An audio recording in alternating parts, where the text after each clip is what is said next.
Hi guys, and we are back. As you can see, the model is now base coated. From the previous videos, as you saw, we did one white wheel, one black wheel, one grey wheel, and well, grey won out. It's what I like to use. Grey is my favorite color, which is why this great big bottle is my grey primer. This tiny little bottle, or what's left of it, as you can see, is my white primer. And well, my black primer is, that's my shader, and that's my black primer. So you can see grey is my most commonly used primer. And it's actually a very resilient, I should say, primer, as you can see. Now what I'm planning on doing is doing a camouflage pattern for this tank, but I got to put down the first base color. And what I want to put down is a nice dark rich tone earth. Now of course, as you've seen earlier, I can take the machine gun out and I can spray paint it later.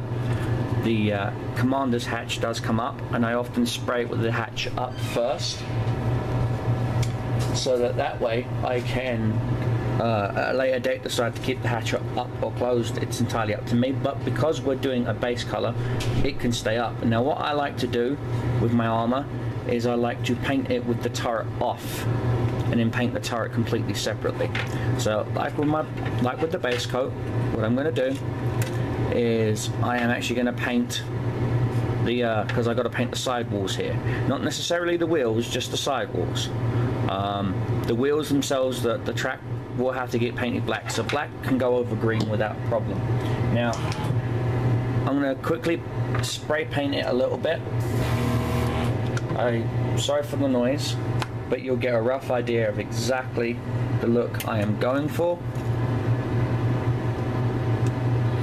and the sort of effect. Quick test spray. We're good, we're atomizing. Now, I'm just going to do a quick simple pass.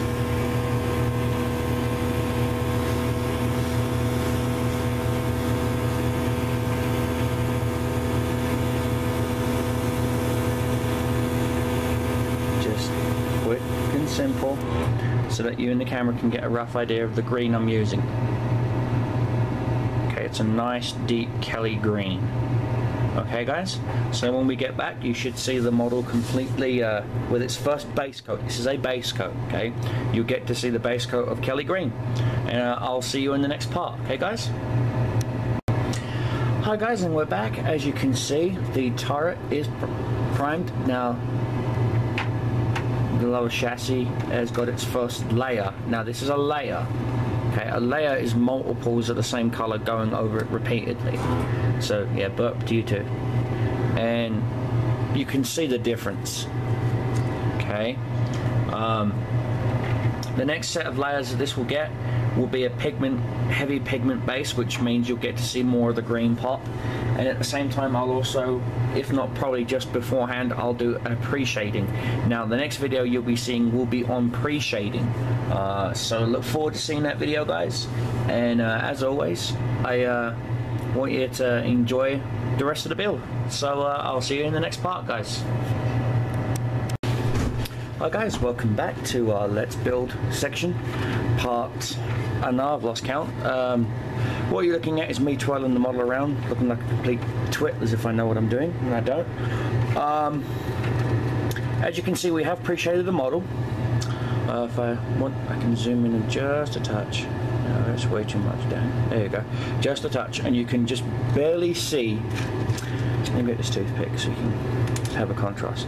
You can barely see these little black shade lines.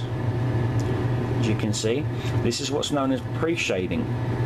And what pre-shading is you take a black, for example, this is my shade black. This is a black that has a very, it's less viscotic than regular air paint, but my airbrush does push it. And what it does is it has a very heavy pigment, and as you can see, when it dries, it really pops out on the model. And what this is going to do is make the next layer of paint that goes on, which is our main color of the tank, have shade lines inside it, so I don't have to mix up custom little micro colors to get the shading done. It's a way of saving time, but it's also a way of bringing out the details in the tank. Now I've missed an area around the barrel, but I can get that later.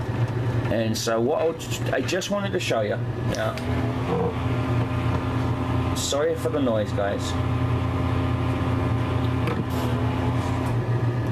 but I'm gonna have to bust out my airbrush. Now, this OD green is an overset color, which means, as you can see, it's very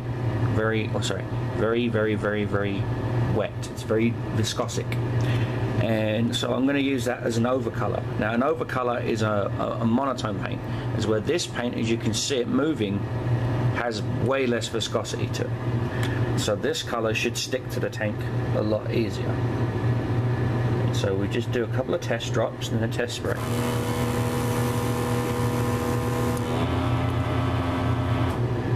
Okay. Using my adjuster needle, there we go. Just using my adjuster needle to control my trigger for me, so I don't have to hold my trigger all the way back. And because this is just a base color, I can actually take the turret off, which is what I planned on doing anyway. There we go. So now I can just solely work on areas that need it. For example, the top and the sides. So to do the side walls, what I tend to do is just use a scrap piece of pink styrofoam and just gently go across. Now,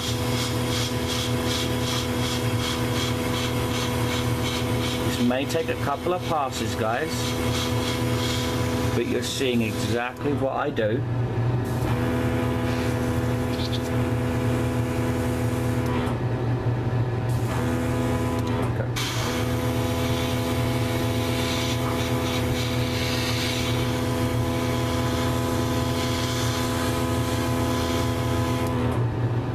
So you're getting to see exactly what it is I'm doing.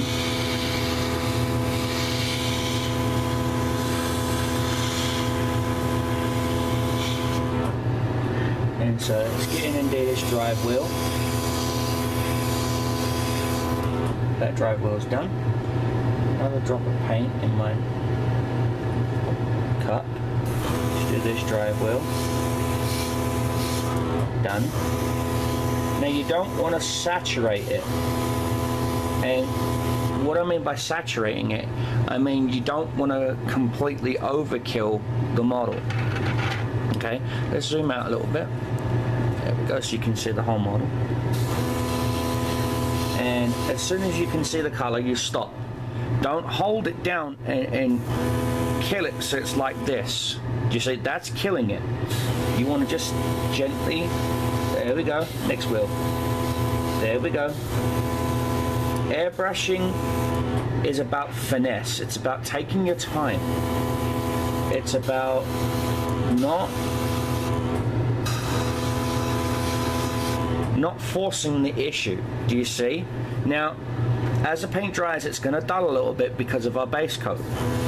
But that's perfectly fine. That's what we want. We want to bring this color in subtly, as if this tank has been out in the field for quite some time. Now I'm just going to hit the suspension strut mount, the inner upper wall. Not that many people will see that, but plus we're also going to be weathering this with a lot of dirt and mud. Again, that's another video that's coming out just for Amazing Plastic. Now, this is just how I do it, guys. Just because I'm a modeler and I have a YouTube channel and you're watching my channel and whatnot, doesn't necessarily mean I know what's right and what's wrong. I'm just doing it how I would do it. Now, we're going to flip the model over and repeat it on the other side. Start on this back wheel. Next one. Next one. Next one. We want to slowly, okay guys, slowly bring it up, as you can see. Okay, we want to slowly do this. We don't want to rush this. And that's another thing. A lot of painters assume that it's like an aerosol can, so you can be back here and spray. As you see, there's nothing going on. Okay, you have to. There are times when you're going to have to get in close like this, which is why you got the over-the-shoulder camera. Now I'm trying not to hit the lens cover, as you can see, guys, and ruin your shot. And I'm sorry, but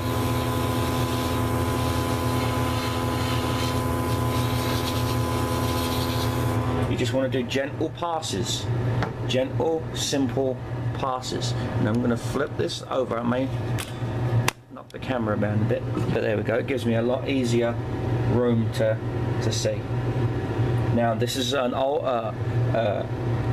Folk Art Old Navy that I've custom mixed into an airbrush paint. That's all it is. As a base, no blacks added, no yellows added. And then you just get in there on the suspension mounts. Now because this is only the base color, I'm not truly worried about shades. The shades will come in at the detailing point of this build. I know a lot of you are thinking, what's a shade? Very much like what we did with the pre-shading, okay? The shade section is where we blend. Some call it blending, some call it shading. I like to call it sprucing, because all you're doing is sprucing the model up. You're sprucing her up to be something other than she is. Okay, that's all. Now you can turn the model, do you see, to get to a different angle. So I love these little dollies. There we go. Now it's a completely different kettle of fish. Do you see, guys? So now we're going to turn her, and now we're looking dead on, straight at her, okay? Again, we're going to fill up our cup a little bit. Only a couple of drops, not much. And we're going to start from this corner and work our way across. So, quick spray test. We've got good atomization. Just simple passes of up and down.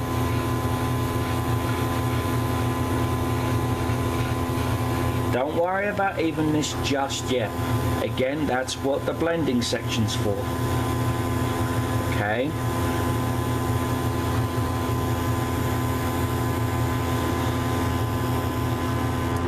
We can turn the model. Remember, if you have to touch the model, wait for the paint to dry. Okay?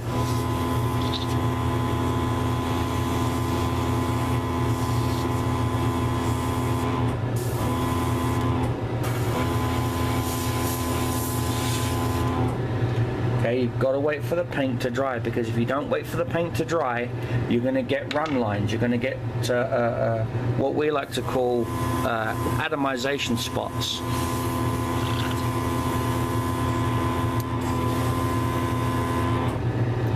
And those aren't really cool. Now, that's a run line. Do you see how the paint, oh sorry, do you see right here? I'll show it to you. This, see how horribly wet it is? That's a run line. That's where you left the brush in the exact same spot continuously, and the paint has just done nothing but build up, and that's not what we want. Giving the paint a bit of a shake. Apparently my nozzle got clogged. That's fine.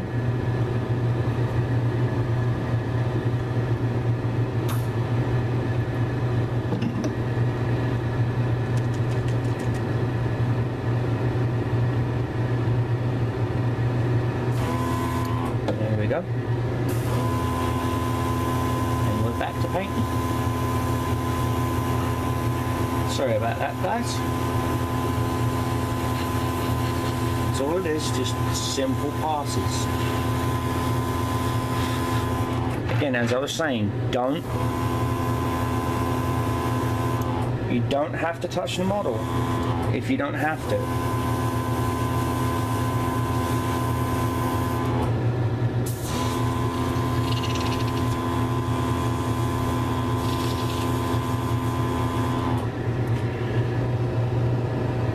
And so when we come back, you're going to see the model with this base coat of